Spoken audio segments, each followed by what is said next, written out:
സുബ്ഹാനല്ലാഹ്. ഇപ്പൊ ഉണ്ട് ഒരു പുതിയ പരിപാടി, പെണ്ണുങ്ങൾ പലരും തലമർത്തുന്നുണ്ട്. ആ മൊലിയാർ പറഞ്ഞില്ലേ, കൽബിലേക്കാണ് അള്ളാഹ് നോക്കുക, അള്ളാഹ് തലകൊള്ള നോക്കൂലോ. എടോ, കൽബ് നന്നായെങ്കിൽ നിന്റെ മുടി നീ പുറത്ത് കാണിക്കൂല പെണ്ണേ, അത് പച്ച ഹറാമല്ലേ. ഇപ്പോൾ ചില ചെറുപ്പക്കാർക്കുണ്ടൊരു ഏർപ്പാട്, നബി സല്ലല്ലാഹു അലൈഹി വസല്ലം മുടി കളഞ്ഞതും ഹദീസിലുണ്ട്, നബിതങ്ങൾ മുടി വളർത്തിയതും ഹദീസിലുണ്ട്. പക്ഷേ ആ നബിതങ്ങൾ മുടി വളർത്തുമ്പോൾ എണ്ണയിട്ട് വാർന്നിരുന്നു. ഇപ്പൊ എണ്ണ തൊടുന്നില്ല ചിലര്.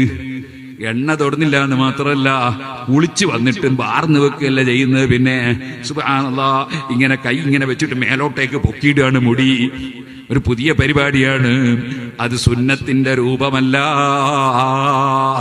മുടി വാർന്ന് അച്ചടക്കത്തിൽ വെക്കുകയാണ് വേണ്ടത്. ഒരു അച്ചടക്കമില്ലാത്ത സമൂഹമാണെന്ന് മുടി കാണുമ്പോൾ തന്നെ തോന്നാൻ പാടില്ലല്ലോ. ഇതുപോലെ ഞാൻ പറയട്ടെ, വേറെ ചില സംഗതി കാണുന്നുണ്ട്. ചിലര് മുടി അങ്ങ് പഠിക്കുകയാണ്. എവിടെ? അതാ മദ്യത്തിൽ മാത്രം വെച്ചിട്ട് 4 ഭാഗവും വടിച്ചു കളയുകയാണ്. ബേക്കിലൊന്നും തീരെയില്ല, മൊത്തം പഠിച്ചിട്ടുണ്ട്. മദ്യത്തിൽ മാത്രം ചട്ടി കുടുക്ക കുടുക്കിയതുപോലെ. ഇതും ശരിയായ രീതിയല്ല, അതും തെറ്റായ രീതിയാണ്. വേറെ ചിലര് മുടി അങ്ങോട്ട് വളർത്തിയിട്ട് പെണ്ണുങ്ങൾ വളർത്തും പോലെ ആണുങ്ങൾക്ക് മുടി എന്നിട്ട് ബാക്കിൽ പിടിച്ച് കെട്ടിയിട്ടിട്ട് ഒരു ബാലുമായിട്ട് നടക്കുന്നു. ഇതൊന്നും ശരിയായ രീതിയല്ല. യാ അയ്യുഹല്ലദീന ആമനു ദുഖുലൂ ഫിസ്സിൽമി കാഫ, ഇസ്ലാമിൽ പരിപൂർണമായി കടക്കണമെന്നല്ലേ ഖുർആൻ പറഞ്ഞത്.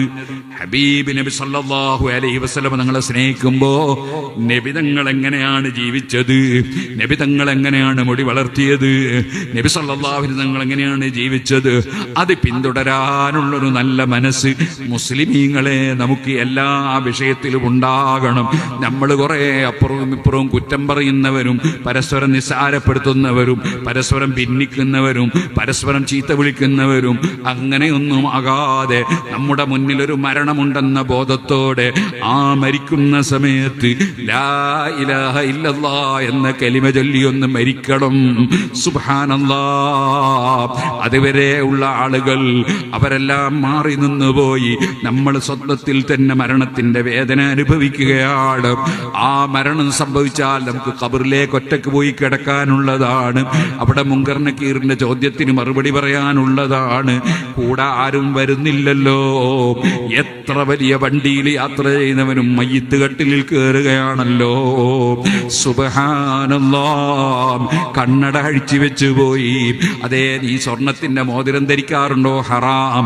അത് ഊരി വെച്ചു പോയി. എല്ലാ മോതിരവും എല്ലാ സാധനവും ഊരി വെച്ചു പോയി.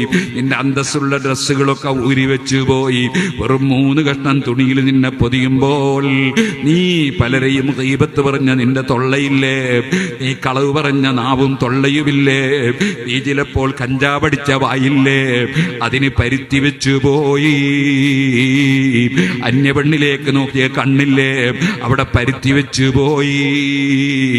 നിന്റെ കാത് ഹറാമിങ്ങനെ കേട്ട കാതില്ലേ, അലിമീങ്ങളെ ചീത്ത പറയുന്നതും കുറ്റം പറയുന്നതൊക്കെ കേട്ട നാവില്ലേ, അതേ കാതില്ലേ, അതിന് അതാ പരുത്തി വെച്ചു പോയി.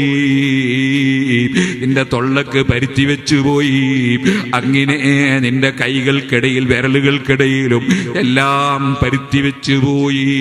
3 കഷ്ണം തുണിയിലങ്ങ് പൊതിഞ്ഞിട്ട് കൊണ്ടുപോകുന്ന ഒരു സമയം ഈ പാവപ്പെട്ട എനിക്ക് അത് എപ്പോഴാണെന്ന് പറയാനൊക്കുമോ?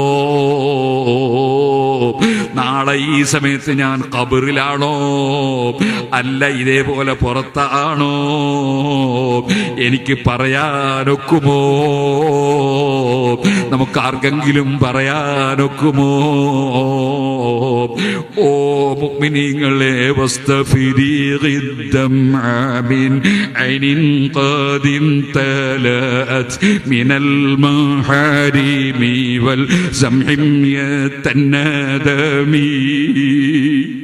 നിങ്ങളോടിത് പറയുമ്പോൾ ഞാനൊരു മഅസൂമായ നബിയല്ല, മഹ്ഫൂദായ ഖുത്ബല്ല.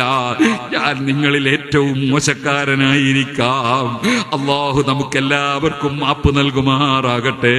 നമ്മുടെ ഖൽബ് അല്ലാഹുവിലേക്ക് തിരിച്ച് ജീവിതത്തിൽ വന്ന തെറ്റുകൾക്കൊക്കെ റബ്ബിനോട് മാപ്പ് പറഞ്ഞു നല്ല കാര്യങ്ങൾ ചെയ്തുകൊണ്ട് മുന്നോട്ട് നീങ്ങണമെന്നും നല്ലവരായി ജീവിച്ച് മരിക്കണമെന്നും എന്നോടും നിങ്ങളോടും വസിയ്യത്ത് ചെയ്ത് ഞാൻ എൻ്റെ വാക്കുകൾ നിർത്തട്ടെ.